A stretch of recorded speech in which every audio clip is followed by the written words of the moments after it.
প্রিয় শিক্ষার্থীরা, আসসালামু আলাইকুম। আশা করি সবাই ভালো আছো, সুরক্ষিত আছো। বিশ্বব্যাপী এই মহামারী করোনাকালীন সময়ে তোমাদের পড়ালেখাকে কিছুটা অগ্রগামী করার জন্য Siraj Mia Memorial model school কর্তৃক যে ইউটিউব চ্যানেলে ক্লাস পরিবেশিত হচ্ছে, তারই ধারাবাহিকতায় আমি আজ এসেছি অষ্টম শ্রেণীর বাংলাদেশ ও বিশ্ব পরিচয়ের একটি ক্লাস নিয়ে। আমি আরিফুজ্জামান মোল্লা, সিনিয়র শিক্ষক। আজ অষ্টম শ্রেণীর দশম অধ্যায় অর্থাৎ বাংলাদেশের সামাজিক সমস্যা নিয়ে আলোচনা করব। তো চলো আমরা আমাদের আজকের নির্ধারিত যে অধ্যায় সেটা শুরু করি। বাংলাদেশের সামাজিক সমস্যা। সামাজিক সমস্যা বলতে সমাজে যে সমস্যাগুলো বিরাজিত থাকে, অর্থাৎ যে এখানে বলা হচ্ছে যে সামাজিক সমস্যা বলতে কি বোঝায়। সামাজিক সমস্যা হলো সমাজে বিরাজিত এমন একটি অবস্থা যা জনগণের উপর ক্ষতিকর প্রভাব বিস্তার করে এবং এই অবস্থা পরিত্রাণের জন্য সমাজের সকল সদস্য সম্মিলিতভাবে প্রচেষ্টা চালায়। অর্থাৎ সামাজিক সমস্যা হচ্ছে এমন একটা সমস্যা যে সমস্যাটা শুধু একজনের জন্য নয়, সমাজের সকল ব্যক্তির জন্য এই সমস্যাটা একটা বড় ধরনের সমস্যা হয়ে দাঁড়ায় এবং সমাজের সকল সদস্য তারা সম্মিলিত প্রচেষ্টার মাধ্যমে ওই সমস্যা সমাধানের চেষ্টা করে। এরকম দুইটি সামাজিক সমস্যা আমাদের, একটা হচ্ছে কিশোর অপরাধ এবং আরেকটা হচ্ছে মাদকাসক্তি। আমরা প্রথমেই কিশোর অপরাধ কাকে বলে, কিশোর অপরাধের লক্ষণ, কিশোর অপরাধের কারণ এবং কিশোর অপরাধ প্রতিকারের উপায় সমূহ নিয়ে আলোচনা করব। এখন আমাদের জানতে হবে যে কিশোর অপরাধ কাকে বলে। কিশোর অপরাধ কাকে বলে? একটি নির্দিষ্ট বয়স সীমার বা অপ্রাপ্ত বয়স্ক ছেলে মেয়ে বা কিশোর কিশোরী দ্বারা সমাজ বা রাষ্ট্রবিরোধী কর্মকাণ্ডকে সাধারণত কিশোর অপরাধ বলে। এখানে বলা হচ্ছে যে একটা নির্দিষ্ট বয়স সীমার কিশোর কিশোরী কর্তৃক সমাজ বা রাষ্ট্রবিরোধী কর্মকাণ্ডগুলোকে সাধারণত কিশোর অপরাধ বলা হয়। এখন আমাদের জানতে হবে যে কোন বয়স থেকে কোন বয়স পর্যন্ত বয়স সীমাকে সাধারণত কিশোর অপরাধ বলা হয়।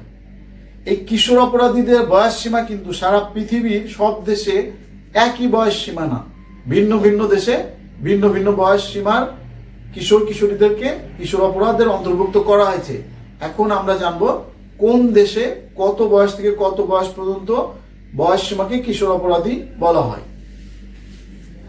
বাংলাদেশ, ভারত এবং শ্রীলঙ্কার কিশোর অপরাধীদের বয়স সীমা সাধারণত 7 থেকে 16 বছর। অর্থাৎ এশিয়া মহাদেশের ভিতরে আমাদের বাংলাদেশ, ভারত এবং শ্রীলঙ্কা এই তিনটা দেশের কিশোর অপরাধীদের বয়স সীমা হবে 7 থেকে 16 বছর। পাকিস্তান ও থাইল্যান্ডে এই বয়স সীমা হবে 7 থেকে 18 বছর এবং জাপানে কিশোর অপরাধীদের বয়স সীমা হবে 14 থেকে 20 বছর। আমি আবারও কিশোর অপরাধীদের বয়স সীমা রিপিট করছি। বাংলাদেশ, ভারত এবং শ্রীলঙ্কায় কিশোর অপরাধীদের বয়স সীমা হবে 7 থেকে 16 বছর। পাকিস্তান ও থাইল্যান্ডে কিশোর অপরাধীদের বয়স সীমা হবে 7 থেকে 18 বছর এবং জাপানে কিশোর অপরাধীদের বয়স সীমা হবে 14 থেকে 20 বছর। এখন আমরা কিশোর অপরাধের লক্ষণগুলো কি এগুলো নিয়ে আলোচনা করব। তো বন্ধুরা, আমরা কিশোর অপরাধ কাকে বলে, কিশোর অপরাধীদের বয়স সীমা এটা জানলাম। এখন আমরা কিভাবে বুঝবো যে কি কি কাজ করলে কিশোর অপরাধী হবে বা কিশোর অপরাধীরা সাধারণত কি কাজ করে থাকে। তো এখন আমরা কিশোর অপরাধীদের মধ্যে যে সমস্ত লক্ষণগুলো দেখা যায় বা কিশোর অপরাধীরা যে কাজগুলো করে থাকে সেই বিষয়গুলো নিয়ে এখানে আলোচনা করব। দেখো, কিশোর অপরাধের লক্ষণ সমূহ কি কি। কিশোর অপরাধীদের লক্ষণের ভিতর প্রথমে হচ্ছে চুরি করা। এরা সাধারণত বন্ধু বান্ধব, বাবা মায়ের পকেট থেকে টাকা পয়সা চুরি করে থাকে। খুন করা, এরা সাধারণত অল্প বয়সী, এদের বিবেক বোধ কম এই জন্য ওরা অনেক সময় টাকার লোভে অনেক সময় ভাড়াটে খুন হিসেবে মানুষ খুন করে থাকে। জুয়া খেলা, জুয়া বলতে সাধারণত ক্যাসিনো জুয়া, এই ধরনের জুয়া না, বন্ধুদের মাঝে অনেক সময় বেড ধরা হয় যে এটা যদি হয় তুই আমাকে কত দিবি, বা এটা যদি না হয় তুই আমাকে কত দিবি। এই যে একজনের সাথে আরেকজনের বেড, অনেক ক্ষেত্রে আবার আমরা দেখি বস্তি বা ধনাঢ্য ব্যক্তি যারা নিম্ন পর্যায়ে এবং উচ্চ পর্যায়ে যারা ছেলেমেয়েরা, তারা অবশ্য বিভিন্ন ক্লাবে গিয়ে জুয়া খেলে থাকে। স্কুল পালানো, এটা একটা কমন বিষয়। এই কিশোর অপরাধীদের, তারা বাসা থেকে স্কুলের নাম করে বের হয়, কিন্তু স্কুলে না গিয়ে বিভিন্ন জায়গায় এই কিশোর অপরাধে তারা লিপ্ত হয়। বাড়ি থেকে পালানো, অনেক সময় বাবা মা তাদেরকে কোনো কারণে যদি একটু বকাঝকা করে বা একটু শাসন করে, তাহলে তাদের ভিতর যেহেতু প্রচন্ড আবেগ থাকে এই বয়সে, তারা কি করে এই বাড়ি থেকে কিছু টাকা পয়সা নিয়ে দিয়ে বাড়ি থেকে এক টাকা নির্দেশ হয়ে যায়, চলে যায়, কোথায় চলে যায় কাউকে কিছু না বলে বাড়ি থেকে পালিয়ে যায়। পরীক্ষায় নকল করা, এই ধরনের ছেলেরা বা এই ধরনের মেয়েরা সাধারণত পড়ালেখার দিকে মনোযোগী কম থাকে, যার কারণে তারা পরীক্ষার সময় নকল করার চেষ্টা করে থাকে। অর্থাৎ বিভিন্ন ধরনের কাগজে বাসা থেকে লিখে নিয়ে আসা, বেঞ্চে লিখে নেওয়া, অথবা আরেকজনেরটা দেখে লেখা, এই ধরনের বিভিন্ন ধরনের নকল বলতে যেটা বোঝায় সেই বিষয়গুলো তারা করে থাকে। পথে ঘাটে উচ্ছৃঙ্খল আচরণ করে থাকে। এরা সাধারণত পথে ঘাটে বা বিদ্যালয়ের সামনে বা মাঠে বা বিভিন্ন জায়গায় একসাথে কয়েকজন বন্ধু বান্ধব মিলে উচ্ছৃঙ্খল আচরণ, বিভিন্ন ধরনের উচ্ছৃঙ্খল আচরণ তারা করে থাকে। তারপরে হচ্ছে পকেট মারা। অনেক সময় তারা টাকা যখন দরকার হয়, তখন পরিবার থেকে যখন তাদেরকে পর্যাপ্ত টাকা না দেওয়া হয়, তখন তারা বন্ধু বান্ধব বা যে কোনো বাইরের কোনো লোকেরও অনেক সময় পকেট মেরে থাকে। মারপিট করা, এরা যেখানে সেখানে যে কোনো একটা সিলি ম্যাটার নিয়ে বন্ধু বান্ধবের সাথে তর্কাতর্কি করে একটা সময় মারপিট করে থাকে, এবং রক্তাক্ত অবস্থায় হাসপাতালে অনেক সময় আমরা যেতে দেখি, অথবা অনেক সময় দেখি তারা একজন আরেকজনকে ইয়ার্কি করতে গিয়ে একজনের সাথে দুষ্টমি করতে গিয়ে তাকে খুন করে ফেলছে। বোমাবাজি করা, বোমাবাজি করাটা হচ্ছে অনেক সময় কোন রাজনৈতিক দলের ছত্রছায়ায় থেকে তাদের দ্বারা প্ররোচিত হয়ে কিছু অর্থের বিনিময়ে বিভিন্ন জায়গায় বোমা বা ককটেল এগুলো দ্বারা বিস্ফোরণ করে থাকে। সবচেয়ে খারাপ যে লক্ষণটা সেটা হচ্ছে পথে ঘাটে মেয়েদের উত্ত্যক্ত করা। এরা সাধারণত বিভিন্ন মোড়ের দোকানে, চায়ের দোকানে, রাস্তাঘাটে, বিভিন্ন রাস্তার যে গ্যাপ পজিশন আছে সেখানে দাঁড়িয়ে স্কুলগামী বা স্কুল ফেরত মেয়েদের বিভিন্ন ধরনের ভাবে উত্ত্যক্ত করে থাকে। চিঠি দিতে চায়, ফুল দিতে চায়, তাদেরকে বিভিন্নভাবে স্ল্যাগ ল্যাঙ্গুয়েজ ইউজ করে তাদেরকে বিভিন্নভাবে কি করে থাকে, উত্ত্যক্ত করে থাকে। গাড়ি ভাঙচুর, অনেক সময় তারা দেখা হরতাল বা পিকেটিং এর সময় স্বপ্রণোদিত হয়ে অতি উৎসাহী হয়ে বিভিন্ন ধরনের গাড়ি রাস্তায় ভাঙচুর করে থাকে। অ্যাসিড নিক্ষেপ, অনেক সময় মেয়েদেরকে তারা বিভিন্ন ধরনের কুপ্রস্তাব দিয়ে থাকে বা তাদেরকে প্রেমের প্রস্তাব দিয়ে থাকে। মেয়েরা যখন সে প্রস্তাব প্রত্যাখ্যান করে, তখন তাদেরকে কি করে থাকে, গোপনে কোথাও দাঁড়িয়ে থেকে তাদের গায়ের উপর অ্যাসিড ছুড়ে মারে। অশোভন ছবি দেখা, এরা সাধারণত আমাদের অপসংস্কৃতির অংশ হিসেবে যে সমস্ত অশোভন ছবি যেগুলো আমাদের সমাজে স্বীকৃত নয়, এই সমস্ত ছবি দেখে থাকে তারা। নারী নির্যাতন, অনেক ক্ষেত্রে তারা নারীদেরকেও টাকার বিনিময়ে বা অর্থের প্রলোভন তাদের কাছে আদায় করার জন্য অনেক সময় তাদেরকে নির্যাতনও করে থাকে।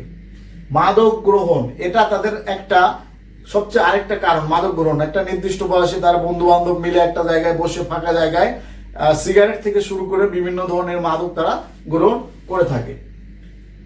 বিনা টিকিটে গাড়ি ভ্রমণ, অনেক সময় দেখা যাচ্ছে যে গাড়িতে উঠে গাড়ির কন্ট্রাক্টর যখন ভাড়া চায়, তখন তাদেরকে ভাই বেটা জানিস আমি কে, আমি একটা স্টুডেন্ট, আমার কাছে টাকা চাস, মারপিট করে সেই কন্ট্রাক্টরকে যারা ভাড়া দিতে চান। এই যে ধরনের যে সমস্ত লক্ষণগুলো আমরা দেখলাম, এগুলা যাদের ভিতর পরিলক্ষিত হবে তাদেরকে কিশোর অপরাধী হিসেবে বিবেচিত হবে আমাদের দেশে সাধারণত। তাহলে এইগুলো হচ্ছে কিশোর অপরাধের লক্ষণ। এখন আমরা কেন কিশোর অপরাধী হয় এই কারণগুলো নিয়ে আলোচনা করব।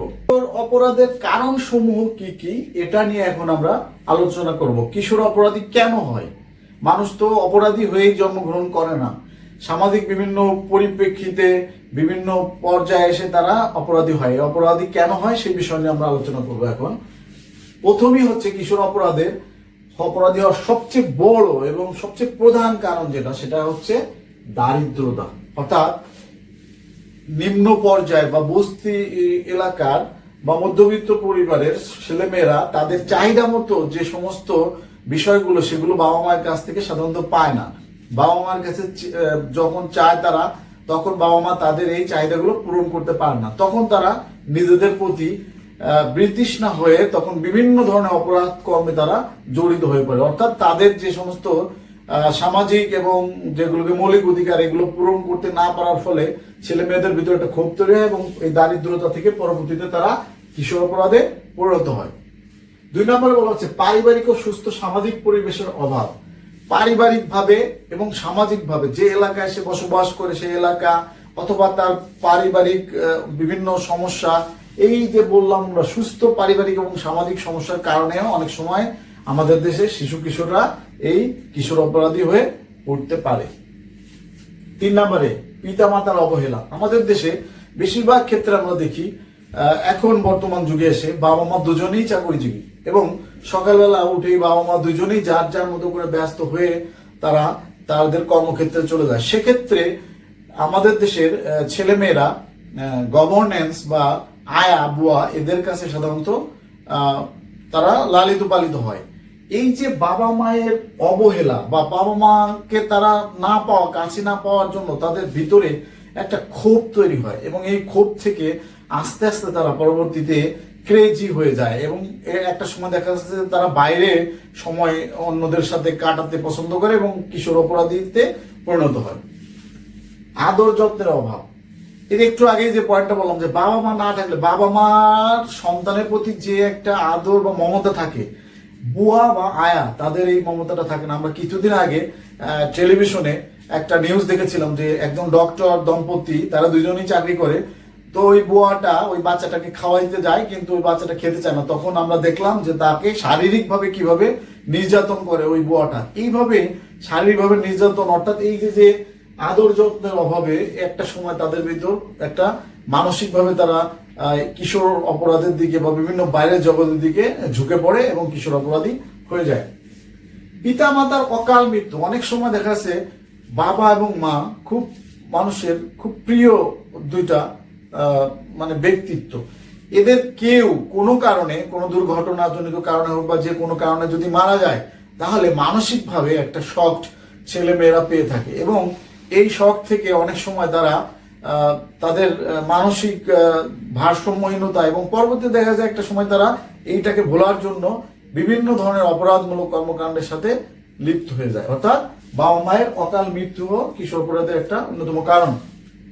পিতামাতার দাম্পত্য কলহ। আমাদের বাংলাদেশে বর্তমানে এই বিষয়টা একটা জটিল আকার ধারণ করছে। অর্থাৎ স্বামী স্ত্রীর ভিতর যে আন্ডারস্ট্যান্ডিং এটা সাধারণত কমে যাচ্ছে। আমাদের দেশে যেমন লাভ ম্যারেজও বেশি হচ্ছে, ডিভোর্সের পরিমাণ বেশি হচ্ছে, প্রচুর পরিমাণে বাবা মায়ের সাথে অ্যাডজাস্ট হচ্ছে না, বাবা আলাদা থাকতেছে, মা আলাদা থাকতেছে, সন্তান নিয়ে কোর্টে পর্যন্ত যেতে হচ্ছে যে এই সন্তানটাকে বাবার কাছে থাকবে নাকি মায়ের কাছে থাকবে।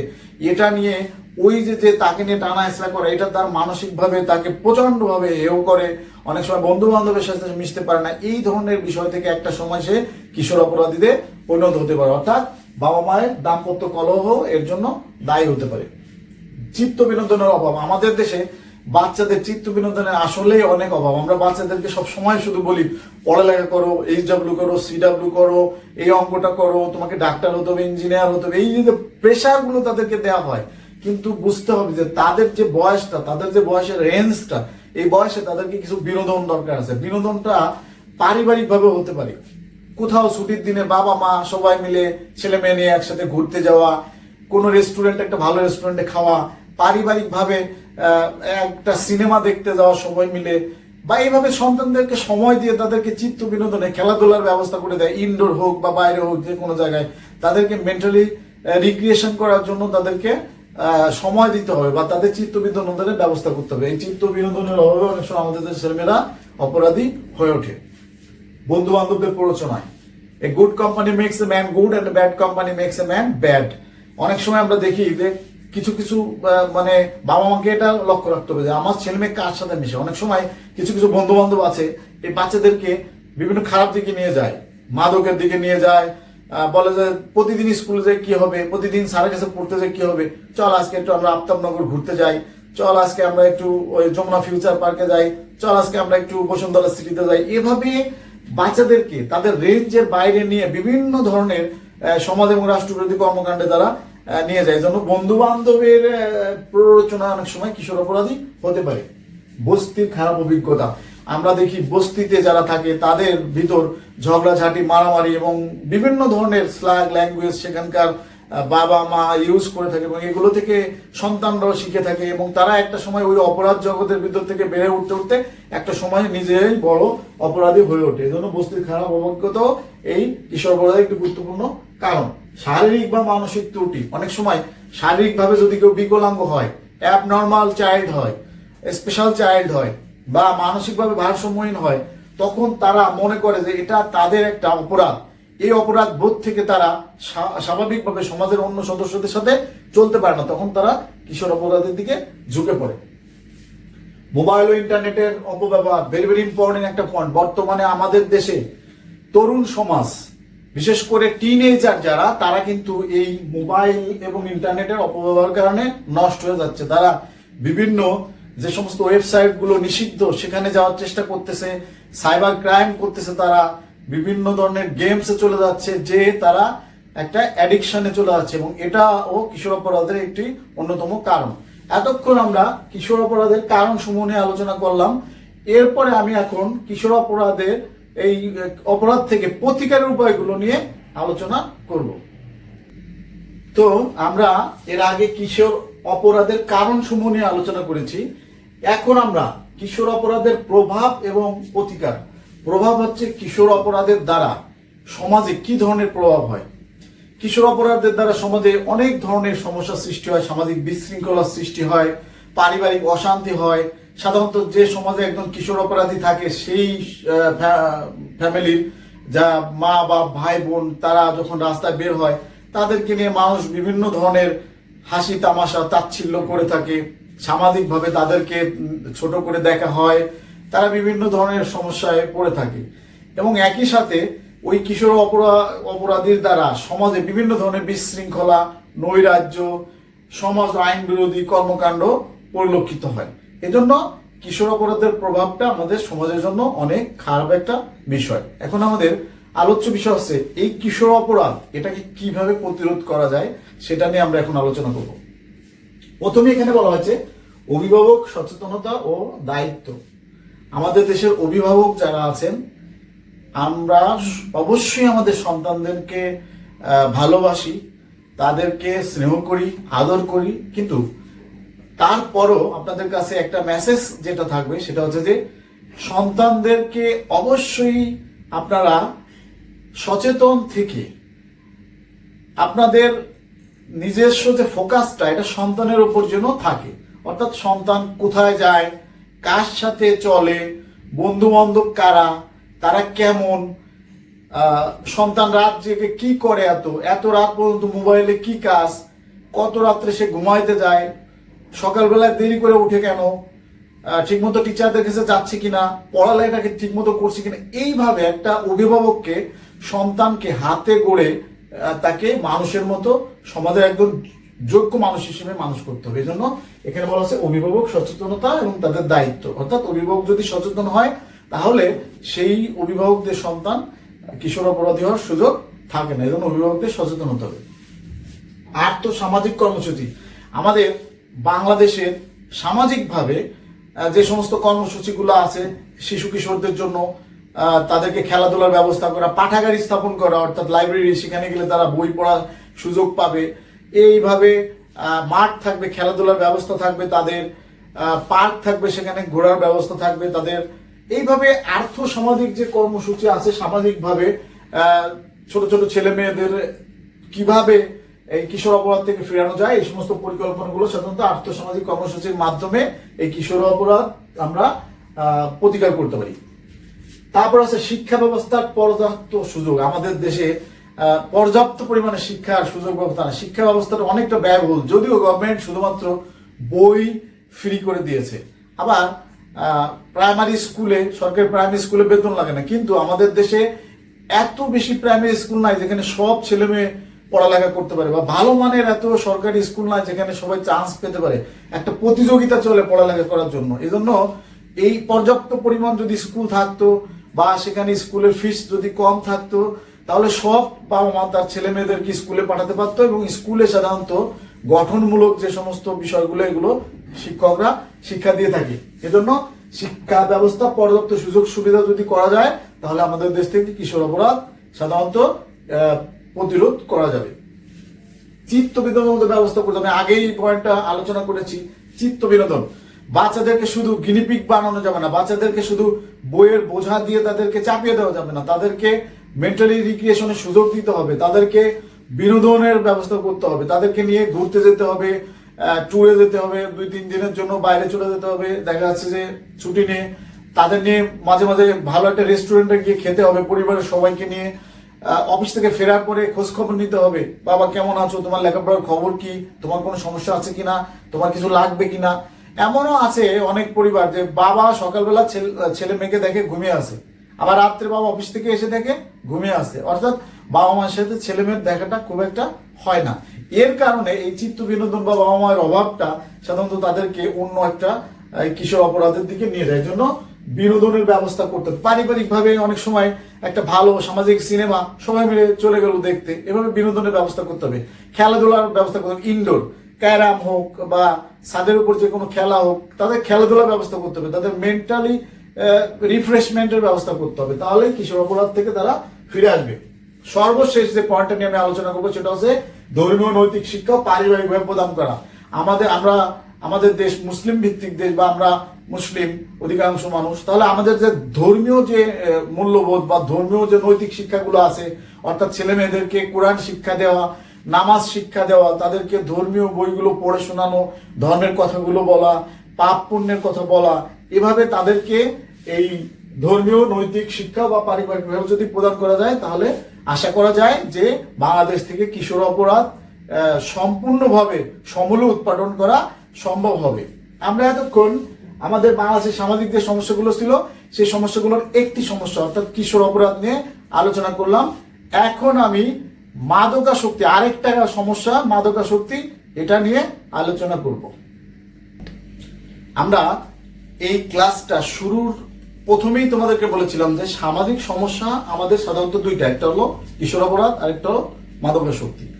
তা কিশোর অপরাধ নিয়ে আমরা এর আগে আলোচনা করেছি, এখন আলোচনা করব মাদকাসক্তি।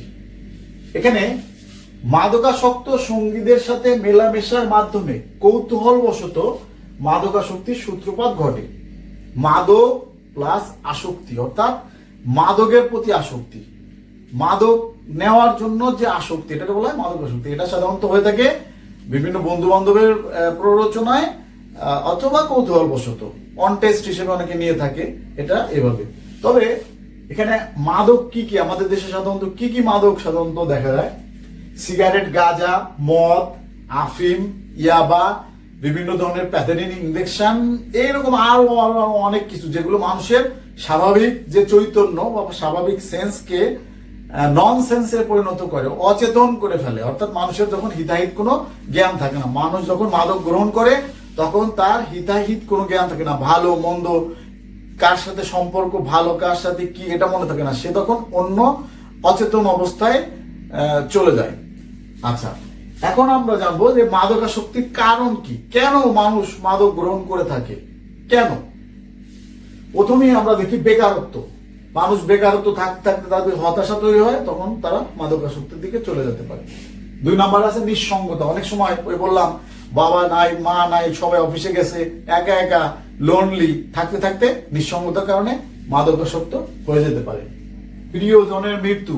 প্রিয়জন বলতে এখানে আমি আগে বলেছি বাবা মা, অনেকের প্রিয় আছে নানা নানু, দাদা দাদি, এরকম যে কোনো একজন প্রিয়জন সে মারা গেলে তার ভিতর একটা শক হয়, তখন সে ওখান থেকে নিজেকে মুক্তি দেওয়ার জন্য মাদকের দিকে ঝুঁকে পড়ে। এর ভিতর সবচাইতে একটা গুরুত্বপূর্ণ কারণ আমি এর আগে কিশোর অপরাধের ভিতর বলেছি যে আমাদের দেশের ছেলে মেয়েরা সাধারণত কৌতূহলবশত বন্ধু বান্ধবের সাথে গিয়ে দেখা যাচ্ছে একজন বন্ধু সিগারেট খায়, ওকে নিয়ে গেল সাথে করে, ও খায় না, তখন ওকে বলতেছে দোস্ত নাও একটা টান দে, ও বলেছে না আমি সিগারেট খাই না, আরে বেটা খা, একদিন খাইলে কিছুই হবে না। এই ধরনের কথা বলে তাকে প্রথমে একদিন এক টান, পরের দিন আরেক টান, এভাবে দিতে দিতে তারা মাদকাসক্তি পরিণত হয় একটা সময়। অথবা কৌতূহলবশত যে বন্ধুরা খায়, আমি খেয়ে দেখি কেমন লাগে। অনেক সময় অনেকের বাবা সিগারেট খায়, ছেলে মেয়ে যখন দেখে যে বাবা সিগারেট খাচ্ছে, তখন তাদের ভিতরে একটা কৌতূহল তৈরি হয় যে বাবা সিগারেট খায়, এটার ভিতরে কি আছে, আমি একদিন খেয়ে দেখবো। এইভাবে তারা মাদকাসক্ত হতে পারে। আচ্ছা, প্রেমে ব্যর্থতা। আমাদের এই বয়সের ছেলে মেয়েদের ভিতরে আবেগটা একটু বেশি থাকে। তারা প্রেম কাকে বলে, কোনটা প্রেম আর কোনটা ভালো লাগে এটা তারা জানে না। এটা অনেক সময় তারা কাউকে পছন্দ করলো, কিন্তু সেই বিপরীত পার্শ্ব থেকে বা সেই মেয়ে তাকে রিফিউজ করলো বা তাকে না করে দিল, তখন সে দেবদাস হয়ে যায়। এবং এই দেবদাস হওয়ার জন্য সে কি করে, সাধারণত মাদকের দিকে চলে যায়। পারিবারিক অশান্তি, বাবা মার ভিতরে অশান্তি দেখে ছেলে মেয়েরা খুব আপসেট হয়ে যায়, তখন তারা বাইরে বন্ধু বান্ধবের পাল্লায় চলে যায় এবং সেখানে দেখা যাচ্ছে খারাপ বন্ধুদের সাথে মিশলে খারাপ বন্ধুরা তাকে মাদকের দিকে নিয়ে যেতে পারে। অপসংস্কৃতির অভাব, আমাদের দেশে আমরা হিন্দি ছবি বেশি দেখে আমাদের দেশের ছেলে মেয়েরা, এবং এমন কোন হিন্দি ছবি নাই যে সেই হিন্দি ছবিতে সিগারেট খাওয়া বা মদ খাওয়া, বিশেষ করে ইন্ডিয়ান যে হিন্দি ছবিগুলো, এমন একটা ক্লিন সিনেমা পাওয়া যাবে না যে সিনেমায় মদ খাওয়ার সিনারি নাই। এইগুলা দেখো, ছেলে মেয়েদের ভিতর কৌতূহল তৈরি হয়। এই অপসংস্কৃতির প্রভাবটা, ডিসেন্টিনা বা আকাশ সংস্কৃতির প্রভাবেও আমাদের দেশের ছেলেমেয়েরা মাদকাসক্ত হতে পারে। পিতা মাতা স্নেহ বঞ্চিত, আমি আগেই বলেছি যে পিতা মাতা যখন ছেলে মেয়েদেরকে সময় দেবে না, তখন তাদের ভিতরে একটা ক্ষোভ তৈরি হবে। যেমন আমরা দেখেছি, ঐশী নামে একটা মেয়ে তার বাবা মাকে খুন করে ফেলে, কারণ বাবা মা দুজনেই ব্যস্ত, তাকে সময় দেয় না। অনেক টাকার মালিক তারা, বাবা মার কাছ থেকে টাকা নেয়, বন্ধু বান্ধবের সাথে মাদকের আসরে যায় এবং সেখান থেকে পরিকল্পনা করে পরবর্তীতে বাবা মাকে তারা মেরে ফেলে। তাহলে এই যে বাবা মার স্নেহ বঞ্চিত হয়ে অনেক সময় আমাদের ছেলেমেয়েরা মাদকাসক্ত হতে পারে। কৌতূহল প্রবণতা, আরেকটা বললাম কৌতূহল প্রবণতা, অন টেস্ট। অনেক সময় কিউরিসিটি জাগে, কি আছে এমন যে ওর ভিতর যে মানুষ এত দাম দিয়ে এই সিগারেট খায় বা গাঁজা খায় বা মদ খায়, আমি একদিন খেয়ে দেখবো কি হয়। এই যে তার ভিতরে একটা কৌতূহল তৈরি হলো, এখান থেকেও কিন্তু মাদকের সূত্রপাত হতে পারে। তাহলে এতক্ষণ আমরা মাদকের কারণসমূহ আলোচনা করলাম। এবার মাদকাসক্তির সামাজিক ও পারিবারিক প্রভাব। মাদকাসক্তি বলে কি কি সমস্যা হয়? মাদকাসক্ত হয়ে তারা সমাজে বিশৃঙ্খলা সৃষ্টি করে, বিভিন্ন জায়গায় মাতলামতি করে, রাস্তাঘাটে আইন মানতে চায় না, বিভিন্ন ধরনের ভাঙচুর করে, মানুষের সাথে খারাপ ব্যবহার করে, বয়োজ্যেষ্ঠদের সাথে কে বয়োজ্যেষ্ঠ কে আপন কে পর এগুলো সে বুঝতে পারে না, কারণ সে স্বাভাবিক সেন্সে থাকে না।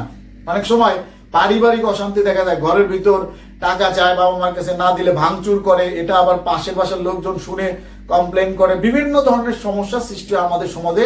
এই মাদকাসক্তির সামাজিক সমস্যাও আছে এবং পারিবারিক প্রভাবও আছে।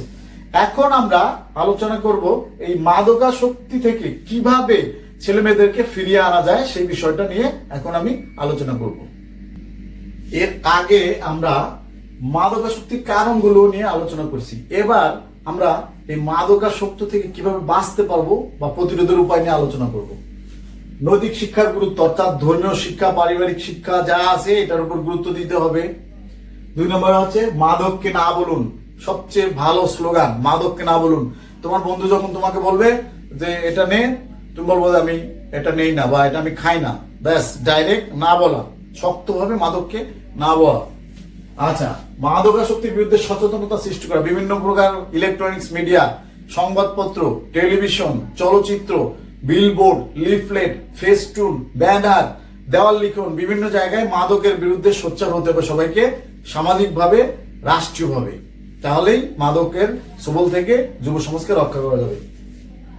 সুস্থ চিত্ত বিনোদনের ব্যবস্থা করতে হবে। আমাদের অপসংস্কৃতিতে বাদ দিয়ে নিজস্ব সংস্কৃতি, আমাদের বাঙালি সংস্কৃতিকে ধারণ করতে হবে এবং বিদেশি সংস্কৃতি থেকে সরে আসতে হবে, দেশকে ভালোবাসতে হবে। তাহলে এই মাদকাসক্তি থেকে সুস্থ বিনোদনের মাধ্যমে রক্ষা পাওয়া যাবে। আইনি পদক্ষেপ গ্রহণ করা, যে আইন আছে আইনকে আরো শক্তিশালী করতে হবে। মাদকের যে আইন, এটাকে আরো শক্ত করতে হবে এবং বাস্তবায়ন করতে হবে, তাহলে মাদক থেকে সবাইকে মুক্ত করা সম্ভব হবে। মাদকের উৎপাদন ও বিপণন ব্যবস্থা নিয়ন্ত্রণ করতে হবে, অর্থাৎ মাদক যে উৎপাদন হচ্ছে, আমাদের দেশে তামাক উৎপাদন হচ্ছে এবং বাইরে থেকে টোবাকো কোম্পানি বা অন্যান্য কোম্পানি মাদকগুলো আমাদের দেশে মানে আমদানি হচ্ছে, এগুলোর আমদানি নিয়ন্ত্রণ করতে হবে এবং উৎপাদন এবং বিক্রি ব্যবস্থা, বিপণন ব্যবস্থা আমাদেরকে করতে হবে, মানে নিয়ন্ত্রণ করতে হবে। এবং 18 বছরের নিচে যারা, তাদের কাছে কোনো মতেই মাদক বিক্রি করা যাবে না, এই ধরনের আইন করতে হবে। তাহলেই মাদকাসক্তি থেকে কি করা যাবে, প্রতিরোধ করা যাবে। এবার আসো মাদকাসক্তি নিয়ন্ত্রণের আইন। জাতিসংঘ 3টি কনভেনশন মাদকাসক্তির বিরুদ্ধে স্বাক্ষর করেছেন। 2013 সালে বাংলাদেশ সরকার তামাকজাত দ্রব্যের ব্যবহার নিয়ন্ত্রণ বিধিমালা প্রণয়ন করেছেন। সেখানে বলা হয়েছে যে পাবলিক প্লেস অর্থাৎ বাস স্ট্যান্ড, রেল স্টেশন, বাজার, হাট, রাস্তাঘাট, দোকান, খেলার মাঠ, যে কোনো জায়গায় পাবলিক প্লেস, যে সমস্ত জায়গায়, এই সমস্ত জায়গায় যদি প্রকাশ্যে কেউ ধূমপান করে তাহলে প্রথমবার ওই ব্যক্তিকে 300 টাকা জরিমানা, এবং পুনঃ যদি সে আবার ওই একই কাজ করে তাহলে 600 টাকা, অর্থাৎ দ্বিগুণ করে তার বিরুদ্ধে অর্থদণ্ডে দণ্ডিত করতে হবে। এই ধরনের আইন যদি বাস্তবায়ন হয় তাহলে আমাদের দেশে অনেকাংশেই মাদকাসক্তি নিয়ন্ত্রণ করা সহজ হবে। তো বন্ধুরা, এতক্ষণ আমরা আমাদের বাংলাদেশের সবচেয়ে বড় দুইটা সমস্যা, একটা হলো কিশোর অপরাধ আর হচ্ছে মাদকাসক্তি, এটা নিয়ে আমরা আলোচনা করলাম। এই ক্লাসে যদি তোমাদের কোনো প্রবলেম হয়ে থাকে বুঝতে, তাহলে তোমরা আমাদের স্কুলের যে ইউটিউব চ্যানেলটা সিরাজ ভাই মেহরা মডেল স্কুলের কমেন্টস বক্সে গিয়ে সেখানে তোমরা তোমাদের পরামর্শ, মতামত এবং তোমাদের কি কি সমস্যা আছে সেগুলো আমাদেরকে জানাবে। আমরা পরবর্তী ক্লাসে যখন আমি আসব তখন তোমাদের এই সমস্যাগুলো সমাধান করার চেষ্টা করব ইনশাল্লাহ। এই দুর্যোগকালীন সময়ে সবাই ভালো থাকবে, বাসায় থাকবে, সুরক্ষিত রাখবে, পরিবারের সাথে থাকবে। আশা করি সবাই ভালো থাকার চেষ্টা করবে। আজকের মতো এখানেই শেষ করছি। খুদা হাফেজ, আসসালামু আলাইকুম।